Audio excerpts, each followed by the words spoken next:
everyone. Welcome to this week's Fireside Creators. I am your host, Reverend Dr. Sherry Palace. For this week's show, we are talking about shiny, happy people, and we're going to break down Gothard's destructive doctrine. Thank you for joining us, and I am looking forward to all of your comments and questions. If you are on YouTube, please hit that like and subscribe. If you are on Facebook, please grant StreamYard access so we can see your name when you have a comment or question, unless you want to stay anonymous. Please remember to keep all comments and questions related to the show topic and that this is a safe space. I know this can be a very triggering topic because there is so much trauma associated with this doctrine. Just remember that we are here to help and to bring these atrocities to light. I want to give a shout out to our top sponsors. Ruth, Kirsten, Michelle, Ray, and Heidi, thank you so very much for your support. I really appreciate you. If you would like to support the show, you can go to sherrypalace.com. There you will literally find dozens of ways to help, and as little as $3 a month. But thank you for welcoming us into your home and joining the conversation. I appreciate you all. We are getting close to the Wild Goose Festival, just a few weeks away, where we will be doing an in-person show. It's July 13th through the 16th. Come watch and be a part of it. 2 weeks ago, we did a pre-Wild Goose show where we talked all about it. So if you don't know, go and watch the show or go to wildgoosefestival.org and get more information as well as your tickets. As a Fireside Peep, you will get $50 off. Just use Sherry as your discount code. I hope to see you there. Okay, enough housekeeping. Let's meet our guests and get smarter. First, we have Emily Elizabeth Anderson, founded Thriving Forward and is a trauma recovery advocate for people who experience abuse in a Christian environment. She grew up in a fundamental cult and for 23 years experienced childhood domestic violence. Emily began her journey to recovery in 2015. Her passion for writing turned into a blog, and her story has been featured on several media outlets, including NPR and Amazon's Prime, Shiny Happy People. Welcome, Emily. Thanks so much for being here. Thank you for having me. It's a pleasure. I can't wait to talk. Next, we have Beth Ann Doan. She is a follower of the Universal Christ, tiller of soil, dog lover, embracer of the divine feminine and moon, and multi-faith chaplain who specializes in elder care and caregiver support. Welcome back, Beth Ann. If I can find my mouse. There it is. Welcome back, everyone. So glad to have you here. And last but not least, we have Karen Schock back this week. Karen is the author of Too Much and Not Enough and the host of the Sacred Thoughts podcast. She believes that being honest and telling our stories is where we learn that we are not alone. And that's why I have this show. Welcome, Karen. This damn mouse.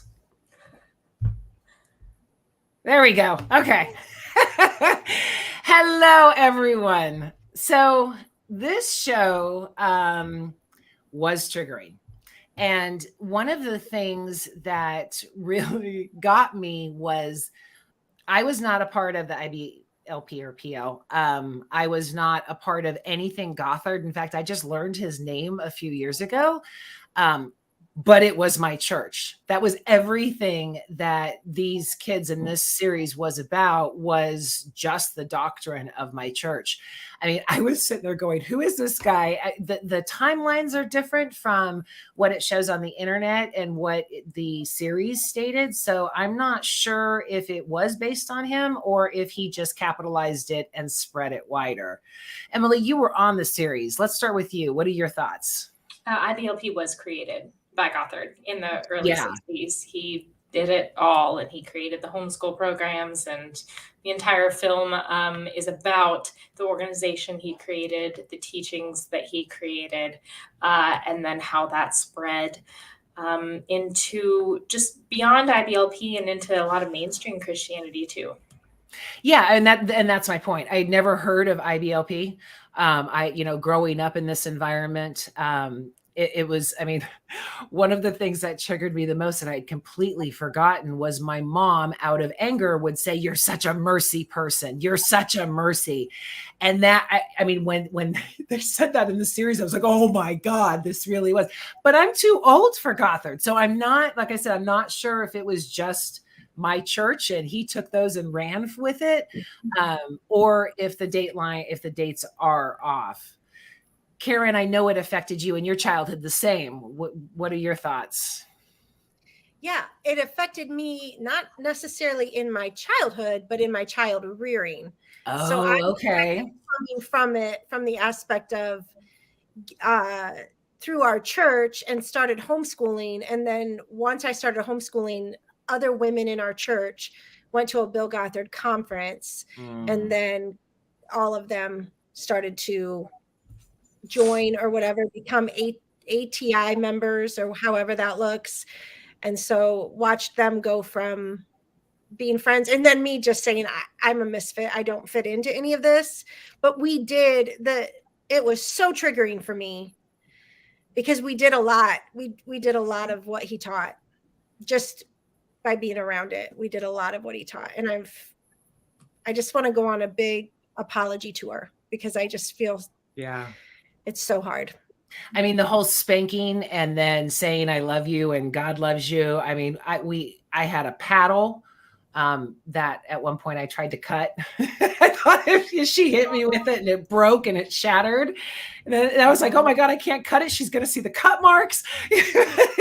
But it was, wow, yeah. Bend over, do this and then let me love you afterwards. And it's such a distorted view of love. It's abuse. And I had it at school too, because homeschooling wasn't really a thing, but the Christian school was. So I would have to go into the principal's office, put my hands on his desk, bend over, and they would get the paddle out and spank me. Man, child, just the two of us in his office, and he is spanking me daily for talking too much. Beth Ann, what's your experience? Mine was very secondary. I didn't experience it directly to myself, but when I was having children and I would be in groups, like La Leche group, or when I was exploring homeschooling, as opposed to maybe enrolling my children into a school or even a Christian school, there was a lot of this stuff around, and I was like, what? Yeah. And it triggered me then, because I remember I was a teacher in another life. I did English as a secondary education. Sorry, that was me. And I remember I came across a lot of these kids who had been educated in this way at Eastern University, where I did my undergrad. And I remember going like, how can they believe these things are true? And then when I was a teacher myself, I found it very frustrating when I'd have a couple of these kids that had been brought up this way, because they were clueless when it came to a lot of just factual information. Yeah. And it was very concerning to me. I was 27 before I realized that Adam and Eve weren't the first real people, and that people were around before the Israelites. 27. I mean, I was like 33 when I found out that women and men actually had the same amount of ribs. I mean, I was completely indoctrinated into this, believed it was the whole source, and, it was all real. So to see this next generation of the Duggars and to see it flourishing just made me sick. Emily, you were his victim. How are you recovering? What would you like to share with us? How am I recovering just in general over the last few years, or since the doc dropped? Yeah, I mean, for me, it's been a 25-year journey. So, I've processed it a lot, but for you, you're on what, year 8 right now? You do your homework. Trying to get through it and to do all that. And how are you processing that? It's been very difficult, and it was slow for me. I didn't escape the cult in the middle of the night by running away with the clothes on my back. Some individuals have that story, and it's incredible. For me, it started as one terrifying choice to walk into a counselor's office for the first time in 2015. And oh, wow. Okay. I didn't even officially start deconstructing, I would say, until 2017. And when I say deconstructing, I mean being willing to look that possibly I had been involved in a cult, and that the teachings that I had grown up with surrounding scripture, I was willing to examine for the first time that maybe they were not true. And I was willing to dig in and look at scripture through a fresh lens, and just tear down all the lies I'd been taught and rebuild on truth. And, that was just in 2017. Yeah. And then in 2018, I had a wicked strong bout of PTSD hit me, and it just turned my life upside down. And the very next year, I met my husband, and we had a whirlwind dating relationship, and then we got married the year after that. So it's been really crazy trying to keep up for the last few years. Yeah, trying to find that truth became my mission too. I was so lied to. The cognitive dissonance that I had to go through to go, what do you mean that there were people in North and South America before the Israelites? What do you mean? I mean, I was sitting there going, I'm too smart for this. How could I have ever been persuaded or just completely bought into this? And not until I started working on my book did my publishing coach say, you were in a cult. And even still now, I go, no, it's just Christianity. But it really was. I mean, my mom started disowning me when I was 14. And, it continued until the last 3 years of her life, because she was so burdened by this doctrine and believed it so wholeheartedly. I was demonized. My whole life was demonized, and my ability to have empathy and be a mercy was demonized, which I think is just the craziest thing ever. It's like, don't you be a good person. It's nuts. I was a mercy too. Yeah, I mean, it's sorry about that. Now this is me. It's kind of like the woke thing now, don't be woke. And it's the demonization of that. Gothard is still alive. I found that shocking. When's the last time you had contact, Emily?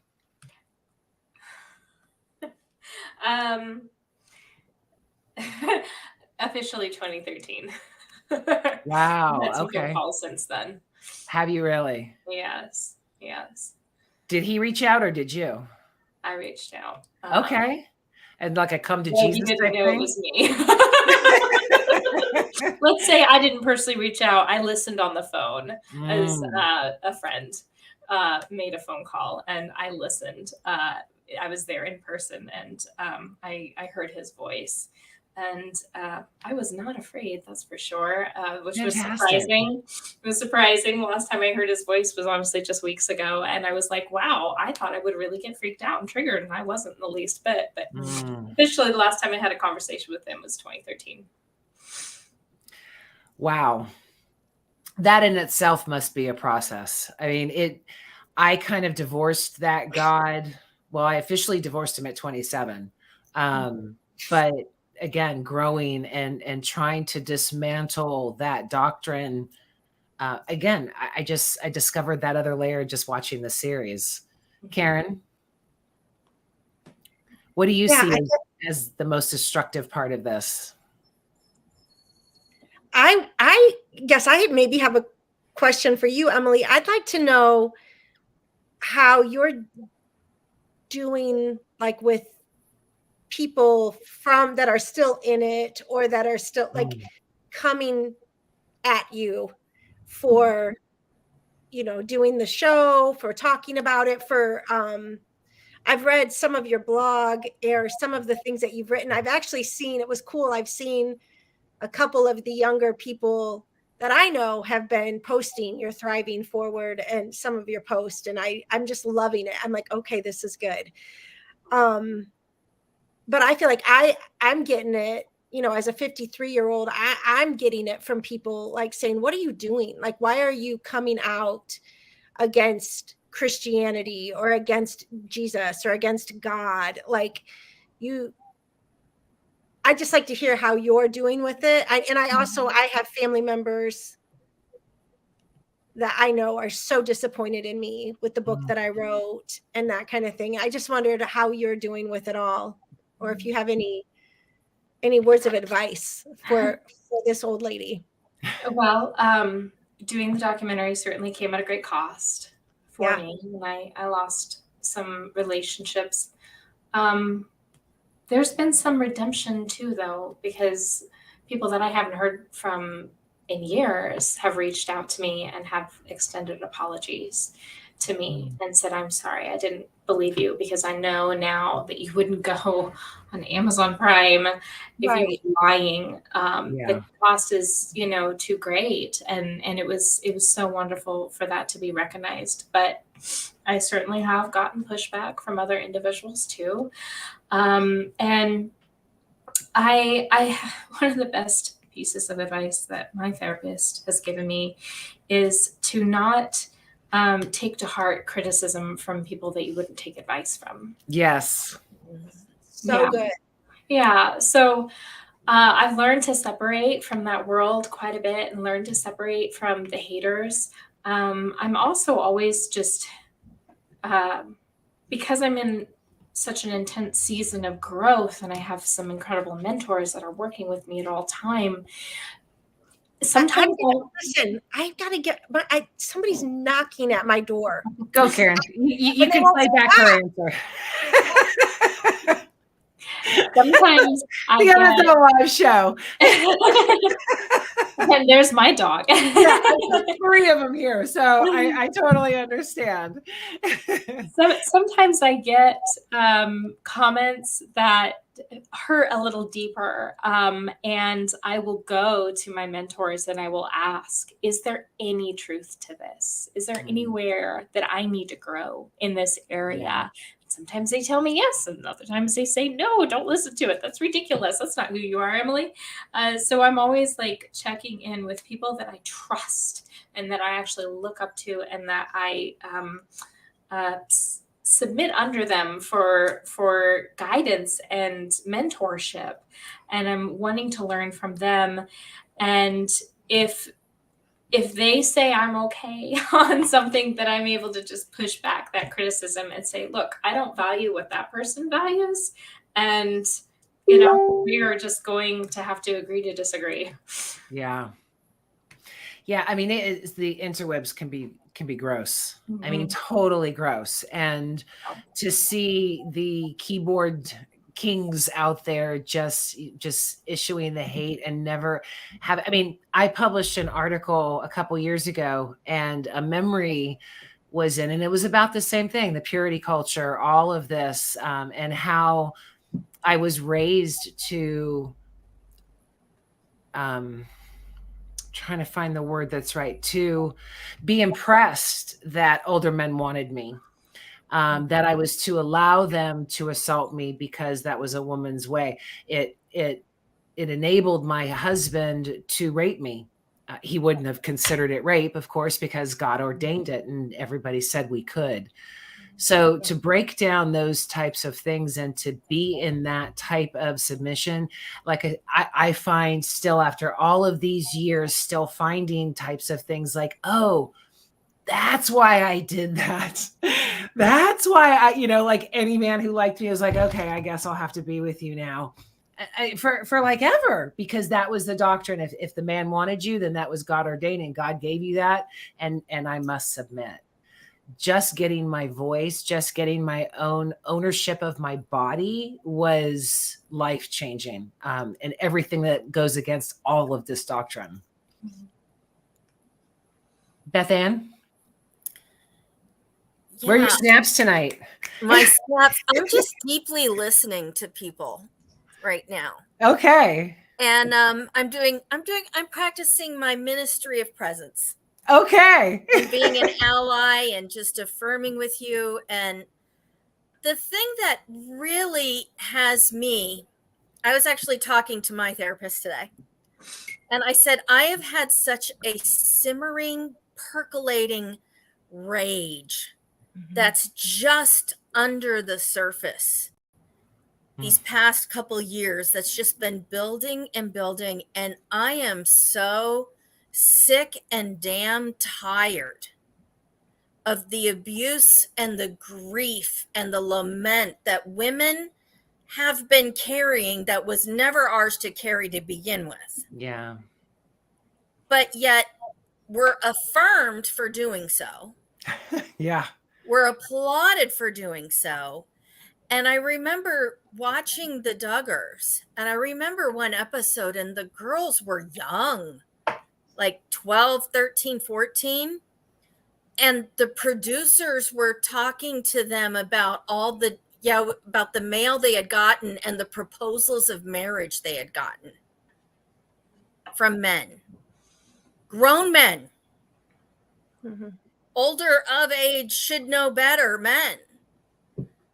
And I literally was just ready to vomit.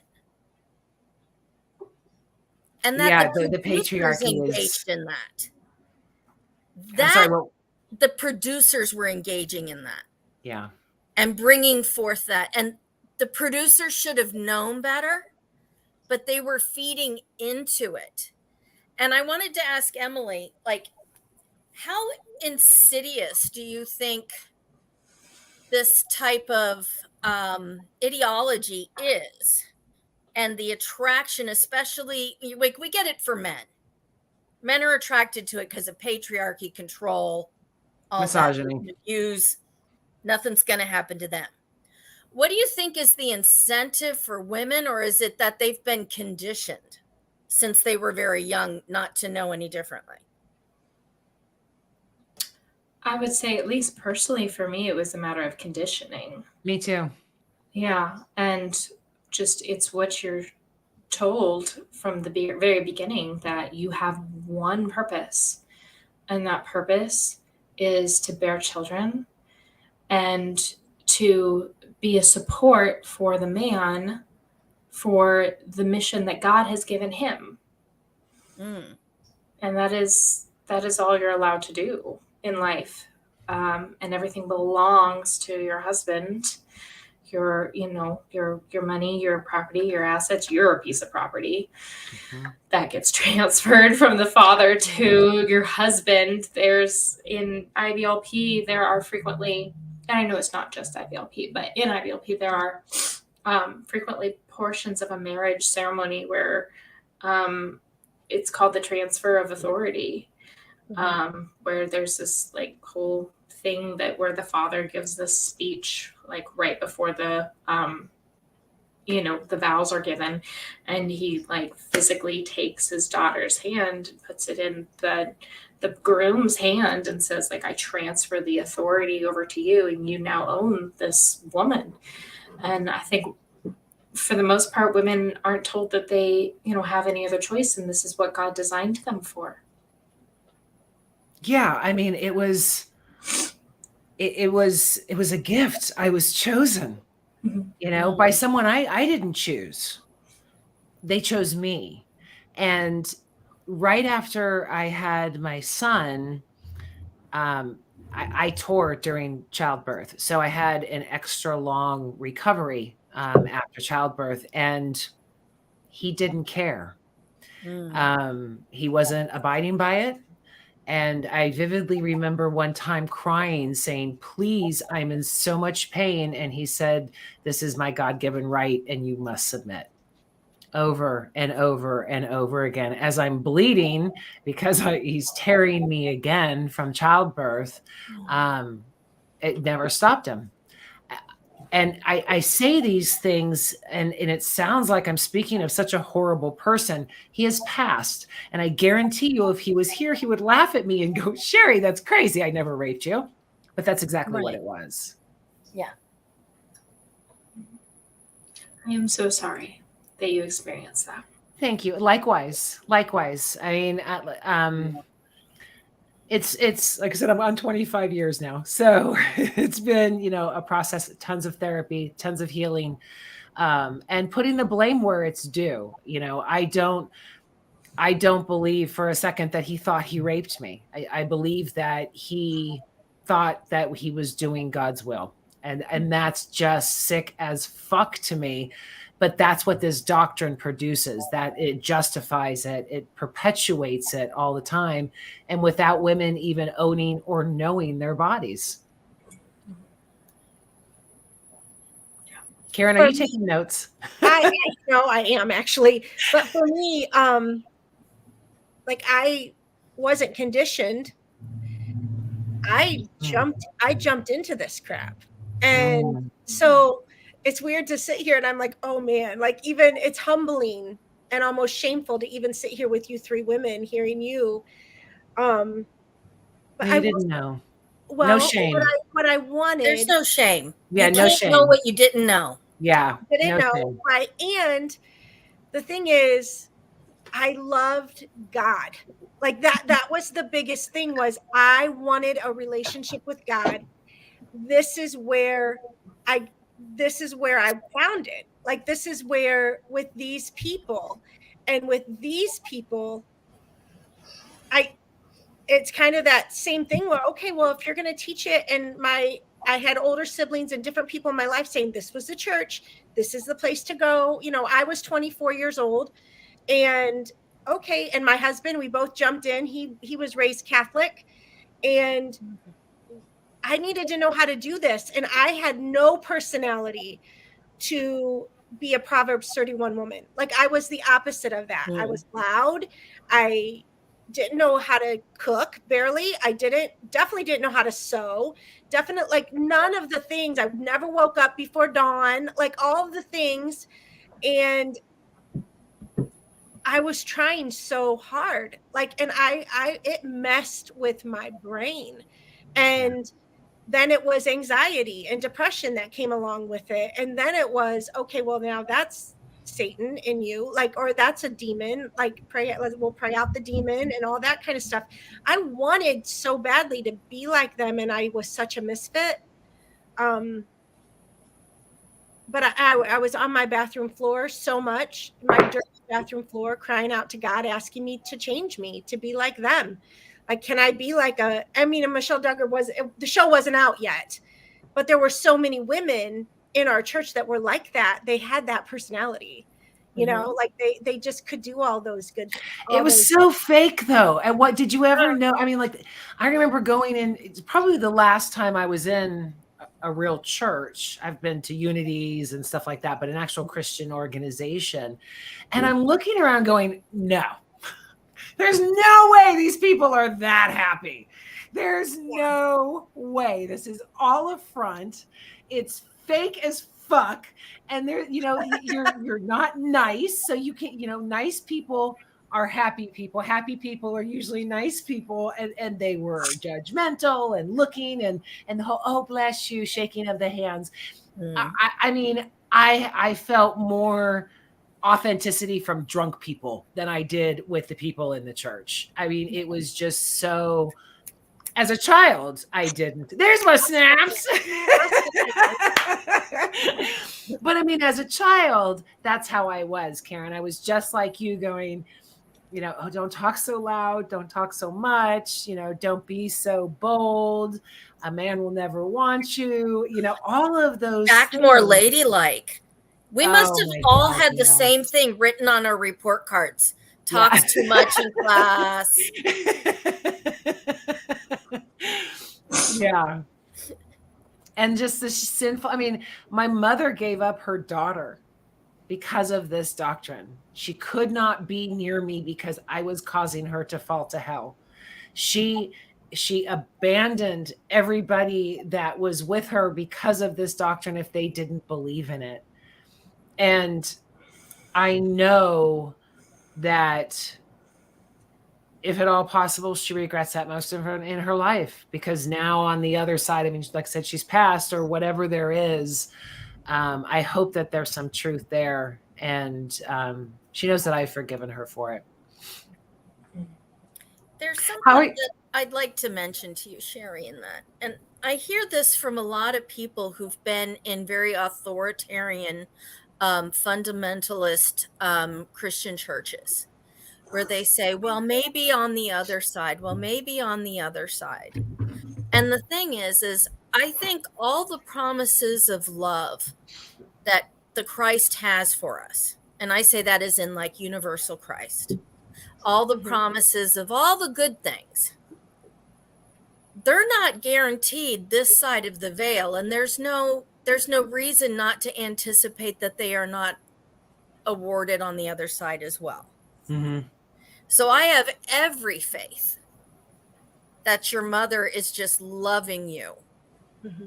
And well, personally, I think she came back as my dog Bailey. So, because Bailey loved me unconditionally, and she said right before she died, if she could come back, she would come back as her dog. Well, there you go. Yeah. Emily, how is your relationship with your family now? Is that part of the loss? It is. I chose to completely step away from the relationship with my father several years ago. I officially went public with the molestation in 2019. And so at that point, I completely cut off contact. And the rest of my family relationships became pretty strained with that same public announcement.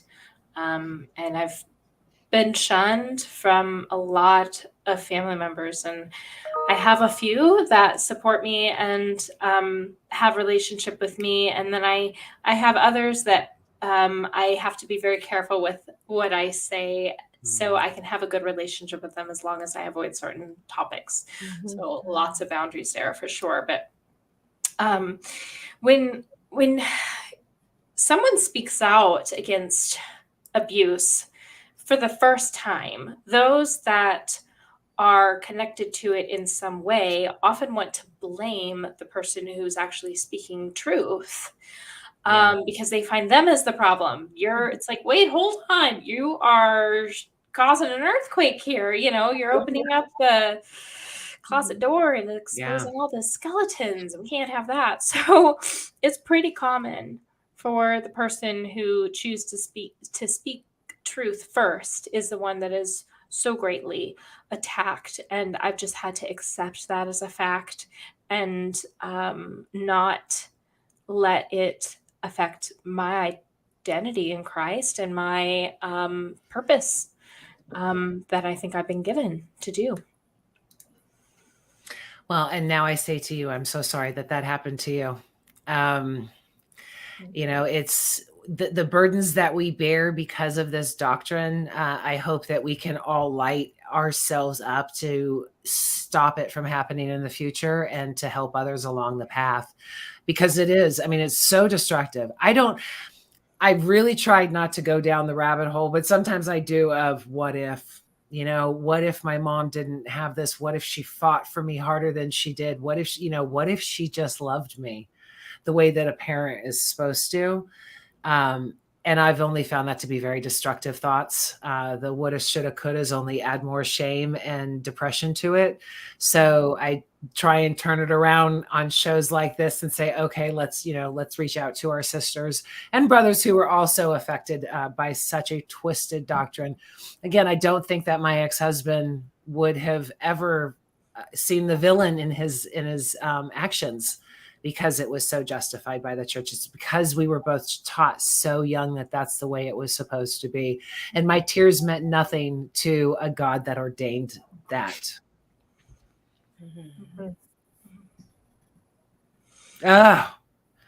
So how did they find you for the series, Emily?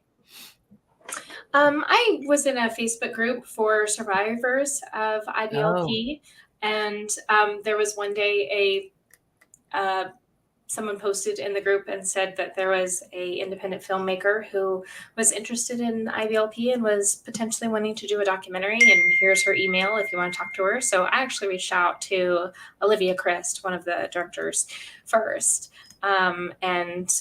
She was the gal who dreamt up the idea and who had the first envisioned it. And we had initial discussions, and I instantly fell in love with her heart and her mission and how she wanted to protect victims and give a voice to them.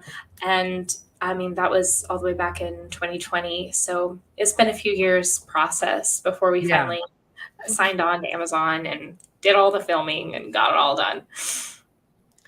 I bet you were a nervous wreck before the release. It kind of took me by surprise. One part of my story that was not mentioned in the documentary was I have very severe Crohn's disease and developed that shortly after the abuse started when I was a child. And when I did 2 sets of interviews, 10 hours total of footage. And each time after I did the interview, and the interview itself was amazing. It was this very healing process and very cathartic release. And I just sobbed on camera so many times and was able to share things that I had never voiced before. And I felt so safe doing so. But the stress of it had an effect on my body, of course. So immediately after those interviews, I would get back to my hotel and I had like a 24-hour Crohn's attack right afterwards. Yeah. So I was most concerned that was going to happen after seeing the premiere of the film. A few days before the film released, Amazon sent us some clips that we could use to like promote. And the first time I saw a clip of me speaking, I kind of had a mini panic attack. And so I was really scared at that point that, oh my gosh, what am I going to do when I see the film? And then I see the film, totally fine. Yay! Upset. No, it was not the least bit triggering for me. Oh, fantastic. My body did fine. And I know that unfortunately it's been incredibly triggering for many people that have watched it. And it just really depends on where you are in your journey. And who knows? Like for me, it was giving the interview process was triggering, and yet watching it wasn't. Well, I think it showed some healing through that process, Yeah, exactly. Like I had already released all of that. And I really think the healing is like an onion, and it's peeling back layers as you progress through life and enter different seasons, whether it's through marriage or for child rearing or starting a business or whatever it may be. Those things will start to peel away extra layers of the onion, and you realize, oh, I have deeper healing to do. And that's why I think it's a continual lifelong journey and process. And apparently those layers I had worked through. I used to joke that we spend our entire adulthood getting over our childhood. It's just not so funny anymore. That's not a funny joke. It's true. We have a user that asked, Emily, how can a husband on this side help their wife who has been affected by things like this? And I see another comment below. It says this side of trauma. I'm wondering if this commenter could specify which side of trauma. I'm wondering if you're specifically referring to sexual abuse, because I think that's what I was talking about at the time. It's from Carrie. I'm sorry. It's from Carrie is what they followed up with. There's about a 45-second delay, so they'll get to it when when they catch up. Okay. Yes. My husband and I certainly walked through this. And I won't go into a lot of details, but as we entered our relationship, that was one big layer of onion I had to peel back, and experiencing a romantic relationship for the first time and experiencing what good touch was like and loving touch and safe touch. My body couldn't register that for a long time. I I hate to self-promote right now, but I actually am teaching a class in a month, and nice. I am, Promote away. yeah. So I Yeah. listed it on Thriving for It tonight. If you go to my Facebook page, you'll see it, and it's called Regulating Through Triggers and Flashbacks. And it's a class I specifically designed based off of my husband's and my experience with healing from sexual abuse and entering a marriage with that trauma and having to work through a lot of flashbacks and panic attacks. And we ended up coming up with this system of how we would communicate with each other and bringing in the 5 senses to be able to emotionally regulate, where, I figured out what I needed in that moment regarding taste and touch and smell and all of that, and figuring out ways to bring in senses to get my body to snap out of a flashback and to come back to real life and to realize that I was safe in my husband's arms. Wow, that's awesome. Check that out. If you can't, it's a live event. If you can't attend the live event, there will be a recording, but make sure to follow that. And that will be a whole hour just on that topic. That's awesome. That I want to follow on. That seems fascinating. Definitely promote away. When I asked you in the form for a banner, that's what the banners are. Okay.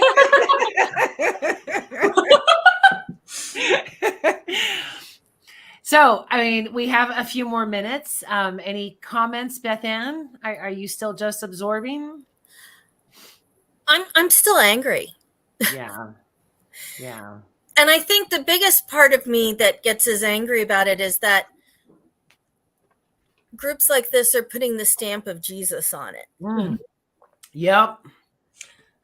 Yeah. And that's so antithetical to everything that Jesus taught. And I also remember someone talking about, well, if you were a real biblical woman, and they're implying Proverbs 31. And all I could think of in my brain was, what was that verse again about the woman that took the tent stake and through his head? Yeah, she was a biblical woman too. I was like, yeah, where was that scripture when, if we're going to start cherry picking scripture, let's go toe to toe. Yeah, I mean, the dichotomy and the female heroes and the ones that we actually elevate now are completely different. I mean, it's Ruth and Naomi. It's just odd how, well, it's not odd. It's systematical. It is very well thought out for power, for greed, for personal needs, for control, for grooming. Yeah. Because Karen, how could you have, taken as big a bite as you had you not felt some sort of shame or not enoughness, to meet up with a Proverbs 31 level that you would, even try anything. And then you found yourself on your bathroom floor. Of course you did. Yeah. Right. And then I found myself going deeper into, then John Piper came along with Reformed theology, and that just made sense to me then. Yes, I am a worm. I absolutely am a worm. I suck at everything, like my husband would come home and say, hey, and my husband, by the way, is pretty incredible and we've walked through this together. And a lot of the purity culture, a lot of the true love weight stuff that came, I got pregnant before I was married with my husband. And but then we taught the purity stuff and Joshua Harris and all the things, because that's what you do. And I forgot what was I saying? Wow. I just got diagnosed recently with ADHD too, by the way.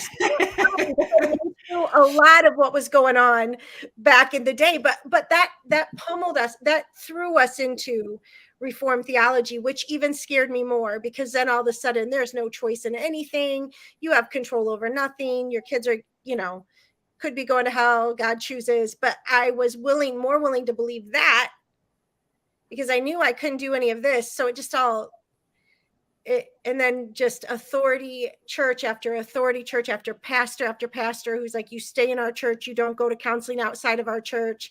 He's telling my husband, it's your fault that she has anxiety and depression because you're not leading her well.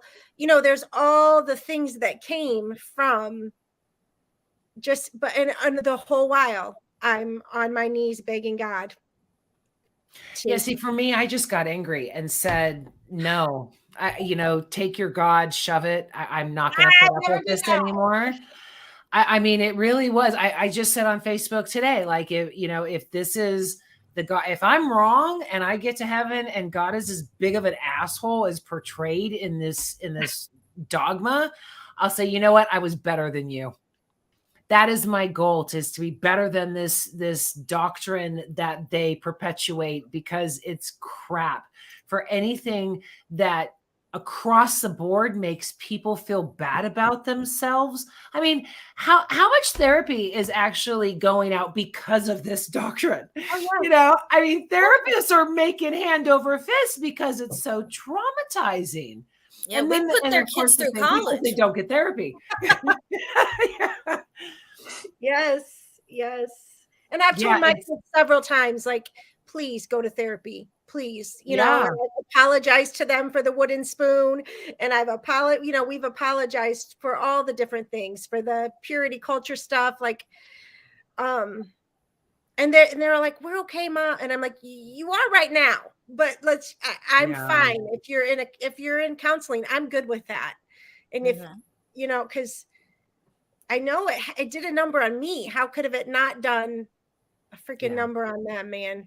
I hate it. I'll just say thank you, because as someone who is in a generation that was born and raised into it, it is very rare for my parents' generation to take ownership, even because I don't blame my parents for doing, at least my mother. My father's malicious, but I don't blame my mother for being malicious, for getting into this doctrine. I don't think she was intentionally trying to harm me, but that doesn't mean that she or other parents shouldn't take ownership and responsibility and say, I thought I was doing the best I could, but I unintentionally harmed you, and I am sorry. Exactly. So thank you for that. That is rare. Yeah. And it shouldn't be. We're people too. Thank you for saying that. Yeah. No matter what age you are, we're constantly learning, and we're constantly, I think in a normal world, children start to figure themselves out. But we were told by so many and by people that we loved and cherished that no matter what we figured out, we were wrong. So even as we are trying to grow and trying to figure ourselves out, that is that onion layer that's coming through saying, okay, how did it affect you? How did it affect me? Beth Ann and I have talked about doing a show on just the sexual aspect of this doctrination and how it affected so many different people, because it's like a virus, and it affects generations after generation. I mean, I am ashamed to say that I beat my son, not beat as they say now, but I spanked him. I completely regret it now, but that's what I was taught. So until we break those patterns, until we start getting out the information to say, no, this is not godly, this has nothing to do with Jesus. Our kids are not the tables they flipped. Our kids are not the vipers that he called of the Pharisees. They don't have the power that he was attacking. So only when we get that information out there is this going to stop. And that's why I was really glad, even though it was traumatizing as hell, to watch Shiny Happy People, to say, okay, at least it's getting out there now. And holy crap, yeah, I really was in a cult. I have watched so many documentaries, and I followed the Duggars because of my deconstruction process since I would say 2013 has been like, 10 years almost of me deconstructing. And I've seen a lot of YouTube documentary stuff. I've seen a lot on all kinds of cults and things. I'm here to tell you this one, I think, is going to change. I think it changes the landscape. I think it changes everything. So I think the Good. peace that you felt when you watched it back, Emily, Yeah. I think it's from the God that I don't even know if I believe in anymore. I think it's from that God, that peace that you feel, because it's a game changer. This one, I believe it with all my heart that it's a game changer, because people are so triggered and people need to be triggered. And that's what I've said. If you're afraid of it, then you need to watch it. Like, that's what I've been telling everybody that like, if you're afraid, then watch it. Take a deep breath, say a prayer, and turn that thing on and watch it. I think the landscape is ripe too, because just in the last decade, especially with the rise of social media, that has really opened a lot of doors and caused a lot of earthquakes within, whether it's the SBC or the IFB, and the Me Too movement. And so many survivors are rising up and they're taking back their voice. And the generation that was raised in fundamentalism is getting into therapy, and they're realizing for the first time that maybe that was not truth. And we've seen like this constant shaking of the ground, I would say, over the last decade. And then it was like the documentary was this volcano that just erupted from within the ground and just completely exploded everything. And it's about time, but I think it's been a years-long process getting to the point that the conversation could be blown open. It's about damn time. We have some comments. Shakira wanted to thank you, Emily. My wife has walked a similar walk with me that your husband has with you. I did no good touch either. Yeah, I'm sorry. It's rough. Yeah. And the way that you just even conveyed all of that was very touching. So thank you. Thank you for sharing that. Yeah. Okay. So anything else that we want to address before we go ahead and close out this show? I think the biggest truth that I gained from watching the series, maybe we could share that. Okay. For me, was anywhere that there exists an unequal power dynamic, and then you add secrecy to that, that should be a giant red flag for abuse. So if people wanted to know, what should I look out for? What would the red flag be? That would be it for me, on the nose. Power corrupts all. I think for me, it was finding more layers. And again, agreed, the silence that comes with this type of belief enables abuse. It justifies it. And that all comes from power. And sadly, it's around egos of men. I don't understand that, because it's like since the dawn of time.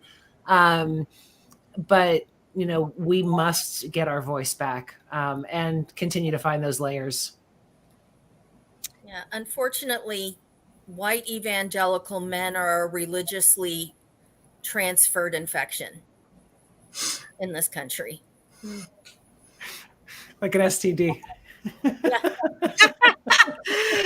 an STI, they are an RTI. Yeah. We love you, men. I don't want to go into that. Don't at me. At that. Just a joke. Send me all your hate, man. She seems like she can take it. I want to say that there was a huge, I knew I wasn't crazy watching it. There was a huge lot of that I binged it on a Saturday morning. I'm like, I knew it. One thing though, when it shows that there was a little clip of, I think it's in episode 2, where the Duggar kids are singing, and they're singing about what is it? You know the words? I can't remember, but it's like, what have I done that I deserve, that I should not burn in hell forever? Yeah. Something like that. When they sang that, I mean, that's because John Piper told us to. That's in all of the love that I could bust her up, I told my kids, you deserve hell. Like that's actually what you deserve. So you want an ice cream cone right now? Well, we're not getting ice cream tonight, but what you actually deserve is hell. So, and this is from a mom who ice cream or hell. Right. I rocked my kids. I loved my kids. I would also pray to God and say, please, God, I know I'm supposed to love you more than I love them, but I feel like I love them, and don't take them away from me because I love them too much. Like all the things. And I just watched that. I watched it. And again, like, okay, I'm not alone and I'm not crazy. And I have to apologize to my kids for telling them that all those years. And I have. But anyway, yeah. Every time I would burn myself as a child, my mom would go, that's what hell's like. Imagine it all over your body. So literally now, every time I burn myself, I think, hell. I mean, anything. It was always, imagine living that. That's just a little burn. Imagine what your whole body would be like just burning in hell for eternity, Sherry, for eternity. Years, and then another million. Yeah. Emily, you participated in it. So what it's sort of an odd question back to you, but what is the thing that you walked away with the most? Is that healing? Is that secrets breed shame, and they enable power and control. And so when you break the silence and you refuse to keep secrets anymore, and you use your voice to proclaim truth, that breaks the chain of power that abusers hold, and it releases you personally from shame. I'm so proud of on you. That one. I'm so proud of you, like, for doing that and for being a part of that. I know that I have no business saying it, but I'm saying it. I thank you for doing this for all of us and for our children, for my children who are now having children and who are trying to decide what they're going to do and if they're going to Thank you for doing this. You're one brave little lady, and thank you. And you're inspiring me to even use my voice more. So thank you. Thank you. Appreciate that. Yeah. I'll say boss bitch, but that's just me. Okay, we are at the top of the hour. Emily, any final words, and where can people find you? My blog is thrivingforward.org, and that's where I have survivor resources available. You can contact me there. There's a bit of my story. And then I'm most active on Facebook at Thriving Forward. I do also have an Instagram and a TikTok too, but I'm not terribly active on those. Most of my writing is on Thriving Forward on Facebook. It's up on the screen. Everybody go there and check out her stuff, and definitely register for her live event next week. Next month. Yes. Next month. Yeah. So any final words? I don't think so, but it's been incredible to hear from all of you ladies and your experience. And one thing that I do love about the film is that it takes individuals from a vast array of experiences within this movement, whether it's they were raised in it or they joined it as adults, or they had it pretty mild in their home or really extreme, or they had loving parents or they had abusive parents. All over the spectrum, it has brought people together, and they can all have something in common, and they can say we all were affected by this organization or by this belief system to some degree. And I think that's really powerful. Definitely. Thank you so much for your part in it. It's been Thank you. Such an honor to have you on. Yeah. Karen, final words, and where can people find you? Okay. Yeah. KarenRuthSchock.com is my website. I'm going to show you my book, Too Much and Not Enough, is it's poetry about my journey through all of this and in and out. And man, this has been so good. Thank you for doing this, Sherry. Like thank you all for your vulnerability.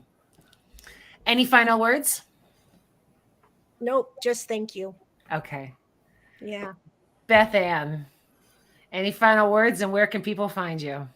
Well, there will be places to find me. So by the next time I'm on Fireside Creators, you'll be able to see, because some people may know my husband and I are leaving the country to go work and live in Vietnam. I'll be working in senior adult care, dementia community, and interfaith work. And so we'll be making a YouTube channel. My kids are helping me do it because I don't know how to do it. And so there'll be a way to follow along in a blog and things like that. I can help you too. Oh, wonderful. I never say no to help. Exactly. Ladies, this was a phenomenal chat. Thank you so much for your vulnerability and telling your stories and sharing your wisdom. I'm going to close out the show, send you back, and I'll be there in a minute. Thank you, guys. There we go. Technically challenged again. So I hope you guys got everything that we gave tonight. But one thing that kept coming to my mind was, no matter how many stories are told, unless they are believed, no change is created. So I need you to not only listen to these stories, but believe people. Believe when they tell their stories of their pains. Don't disregard it. Don't defend it. Don't. Okay. Be there with love. Be there with sincerity and honesty, and listen, because people don't make up these stories. There's real trauma behind it. And the only thing we want to do is grow. And I wish the same for you. So I will see you next week. I know next week is going to be another phenomenal show. I just don't know what it is. I'm working on a couple different things, so we will see. As always, no matter what you do, walk in love. And I will see you next week. Mwah! Bye.